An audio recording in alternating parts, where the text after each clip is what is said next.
బనకచెర్ల అన్నారు. తర్వాత పోలవరం నల్లమల్ల సాగర్గా మార్చారు. ఇప్పుడు గోదావరి కావేరి అనుసంధానాన్ని తెరపైకి తెచ్చారు. గోదావరి నుంచి 200 టీఎంసీల నీటిని ఎత్తుకుపోవడానికి అనేక మారు పేర్లతో కుట్ర రచన సాగుతుంది.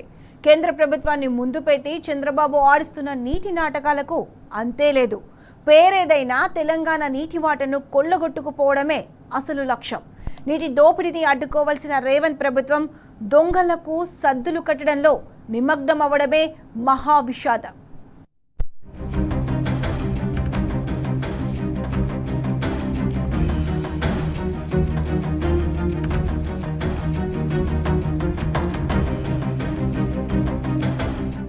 తెలంగాణ వ్యతిరేకి ఏపీ సీఎం చంద్రబాబు రాష్ట్రం విడిపోయినా ఇంకా కుట్రలు ఆపడం లేదు.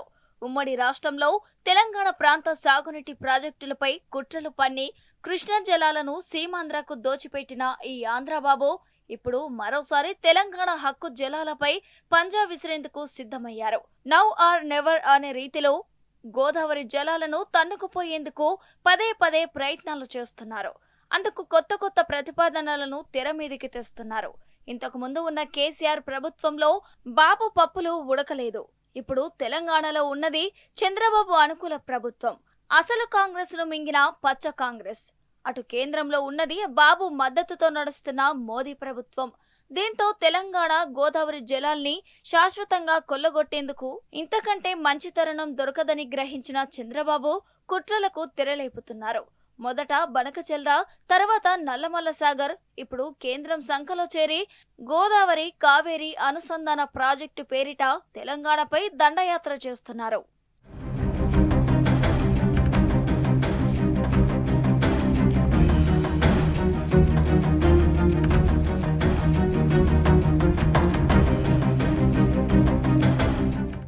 దేశంలో ఎక్కడైనా నికర మిగులు వరద జలాలపై ప్రాజెక్టులు రూపొందించడం సాధారణం.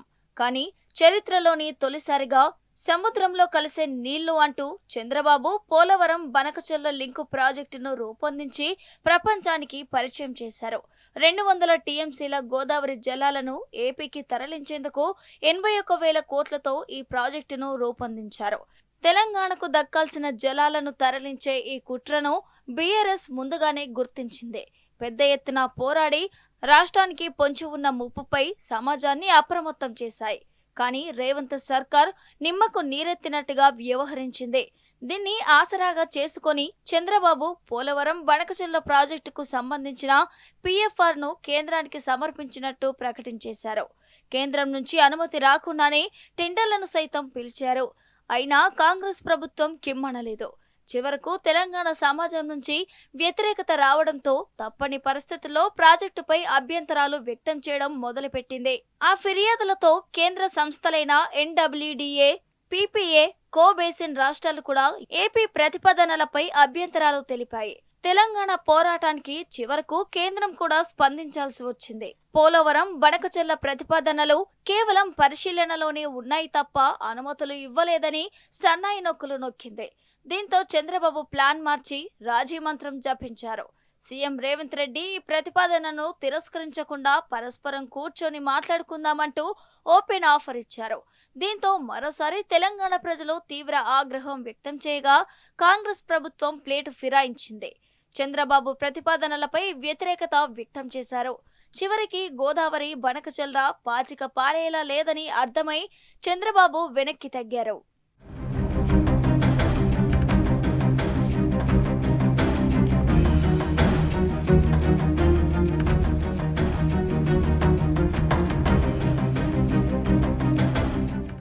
బనకచెర్ల ప్లాన్ విఫలం కాగానే చంద్రబాబు మరో కొత్త కుతంత్రం పన్నారు. రెండో కుట్రలో భాగంగా 59,000 కోట్లతో పోలవరం నల్లమల్ల సాగర్ లింకు ప్రాజెక్ట్ అంటూ మరో ప్రతిపాదనను తెరపైకి తెచ్చారు. అయితే బనకచెర్ల అయినా నల్లమల్ల సాగర్ అయినా 200 టీఎంసీల గోదావరి జలాలను తరలించాలి అనేదే చంద్రబాబు స్కెచ్. ఈ కుట్రను బీఆర్ఎస్ మొదట్లోనే గుర్తించింది. నల్లమల్ల సాగర్ పై తీవ్ర అభ్యంతరాన్ని వ్యక్తం చేసింది. పేరుకు నల్లమల్ల సాగర్ అయినా దాని అసలు రూపం బనకచెర్లనే అని, తెలంగాణకు దక్కాల్సిన గోదావరి జలాలను తన్నుకుపోయేందుకు చంద్రబాబు చేస్తున్న కుట్ర అని వాస్తవాలను ప్రజల ముందుంచింది. దీంతో చంద్రబాబు మళ్లీ రూట్ మార్చారు. బనకచెర్ల మాదిరిగా నేరుగా తానే రంగంలోకి దిగితే విఫలమయ్యే ప్రమాదం ఉందని గ్రహించి తన మద్దతుతో నడుస్తున్న కేంద్ర ప్రభుత్వాన్ని రంగంలోకి దింపారు. మోదీ ప్రభుత్వంపై ఒత్తిడి తెచ్చి ఏకపక్షంగా అపెక్స్ కౌన్సిల్ సమావేశాన్ని ఏర్పాటు చేయించారు. కానీ Banakacherla alias Nallamala Sagar link project ఈ సమావేశం ఎజెండాలోనే లేదని, ఒకవేళ అలా ఉంటే భేటీకి హాజరు కామని రేవంత్ రెడ్డి ప్రభుత్వం బీరాలు పలికింది. చివరకు సీఎం రేవంత్ రెడ్డి స్వయంగా ఢిల్లీకి వెళ్లి కేవలం ఏపీ గోదావరి జలాలపైనే చర్చించారు. కేంద్రం ప్రతిపాదించిన ఉమ్మడి కమిటీకి అంగీకరించి సంతకం చేసి వచ్చారు. తెలంగాణ ప్రజలను తప్పుదోవ పట్టించేందుకు కృష్ణా ప్రాజెక్టులపై టెలిమెట్రీ ఏర్పాటుకు కేంద్రాన్ని ఒప్పించి విజయం సాధించామని ప్రకటించుకున్నారు. చంద్రబాబు మాత్రం ఢిల్లీలో చక్రం తిప్పి ఉమ్మడి కమిటీకి ఏపీ తరపున ఇంజనీర్ల పేర్లు పంపించడమే కాకుండా తెలంగాణ నుంచి సైతం పేర్లు ప్రతిపాదించేలా పావులు కదిపారు. అంటే రేవంత్ సర్కార్ నల్లమల్ల సాగర్ ను వ్యతిరేకిస్తున్నామని బయటకి చెప్తున్నా అంతర్గతంగా సహకరిస్తుందని తేలిపోయిందంటూ సాగునీటి రంగ నిపుణులు స్పష్టం చేస్తున్నారు. కేంద్రం వేసిన కమిటీకి పేర్లు పంపడమే ఇందుకు నిదర్శనమన్నారు.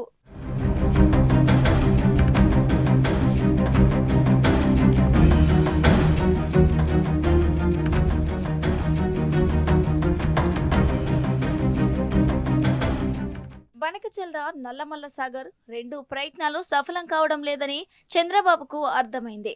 200 టీఎంసీల జలాలను అక్రమంగా తరలించుకుపోయే కుట్రలపై తెలంగాణలో ఎగిసిపడుతున్న వ్యతిరేకతను చూసి ముచ్చటగా మూడో కుట్రకు తెరలేపారు. గోదావరి కావేరీ నదుల అనుసంధాన ప్రాజెక్టును తెర మీదకు తెచ్చారు. అయితే ముందుగా మహానది నుంచి మిగులు జలాలను గోదావరికి తరలించాలని, ఆ తర్వాత గోదావరి కావేరీ నదులను అనుసంధానించాలని నిర్ణయించారు. కానీ మహానదిలో మిగులు జలాలు లేవని ఒడిశా తేల్చి చెప్పడంతో అనుసంధాన ప్రాజెక్టులను కేంద్రం అటకెక్కించింది. తర్వాత తమిళనాడు ఎన్నికల్లో లబ్ధి కోసం మోదీ ప్రభుత్వం గోదావరి జలాలను ఆ రాష్ట్రానికి తరలించేందుకు అనేక ప్రయత్నాలు చేసింది. కానీ నాటి కేసీఆర్ ప్రభుత్వం ఈ ప్రతిపాదనలను తిరస్కరించింది. గోదావరిలో మిగులు జలాల లెక్కలను శాస్త్రీయంగా తేల్చిన తర్వాతే, ఈ ప్రాంత ప్రయోజనాలు తీరిన తర్వాతే మిగిలిన జలాలను తరలించాలని స్పష్టం చేసింది. దీంతో కేంద్రం ఎన్నికల పప్పులు ఉడకలేదు. తాజాగా చంద్రబాబు ఒత్తిడితో గోదావరి కావేరీ అనుసంధాన ప్రాజెక్టును తెలంగాణపై రుద్దేందుకు ప్రయత్నిస్తోంది. ఇక్కడ కూడా చంద్రబాబు చాణక్యం ప్రదర్శించారు. గోదావరి కావేరీ అనుసంధానంలో భాగంగా సమ్మక్క బరాజ్, నాగార్జున సాగర్, పోలవరం, నల్లమల్ల సాగర్ ద్వారా కావేరికి గోదావరి జలాల తరలింపును తెర మీదకి తెచ్చారు. అంటే పైకి గోదావరి కావేరీ అనుసంధానంగా కనిపించినా అంతర్భాగంగా నల్లమల్ల సాగర్ అలియాస్ బనకచెర్లను కేంద్ర నిధులతోనే పూర్తి చేసి తెలంగాణకు దక్కాల్సిన గోదావరి జలాలను తన్నుకుపోవాలనేది చంద్రబాబు రచించిన అసలు ప్రణాళిక. తాను ఒంటరిగా కనిపిస్తే పాచిక పారాదని గుర్తించి కేంద్ర ప్రభుత్వంతో కలిసి తెరపై తీసుకొచ్చారు. కేంద్ర జల సంస్థలోని ఓ ఆంధ్ర అధికారి ద్వారా చంద్రబాబు ఈ కథను నడిపిస్తున్నారనే ఆరోపణలు ఉన్నాయి.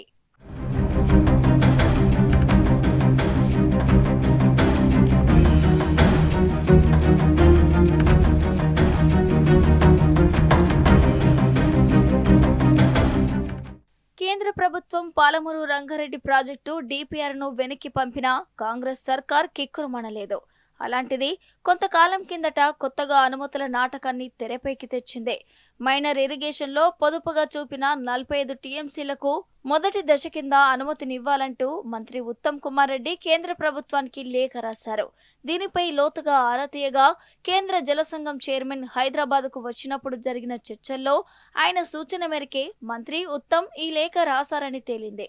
ఇప్పుడు పాలమూరు రంగారెడ్డి ప్రాజెక్టుకు అనుమతులు కావాలంటే గోదావరి కావేరీ అనుసంధాన ప్రాజెక్టుకు, అందులో అంతర్భాగంగా చేపట్టే నల్లమల్ల సాగర్కు తెలంగాణ గ్రీన్ సిగ్నల్ ఇవ్వాలని కేంద్ర ప్రభుత్వం షరతు విధిస్తుంది. దీన్నే పచ్చపత్రికలు లీకుల రూపంలో కథనాలు ప్రచురిస్తున్నాయి. పైగా ఆ ప్రతిపాదనలపై ఆంధ్రప్రదేశ్ ప్రభుత్వం తర్జన భర్జనలు పడుతుంది అంటూ సన్నాయి నొక్కులు నొక్కుతున్నాయి. తెలంగాణ ప్రభుత్వం ఏమంటుందో మాత్రం చెప్పవు. ప్రభుత్వ పెద్దలకు ఒక్క కాల్ చేసి తెలంగాణ అభిప్రాయాన్ని కూడా జోడించవచ్చు, కానీ అలా చేయవు. ఎందుకంటే అవి లీకుల రూపంలో ఇచ్చే కవ్వింపు కథనాలు కావడం గమనార్హం.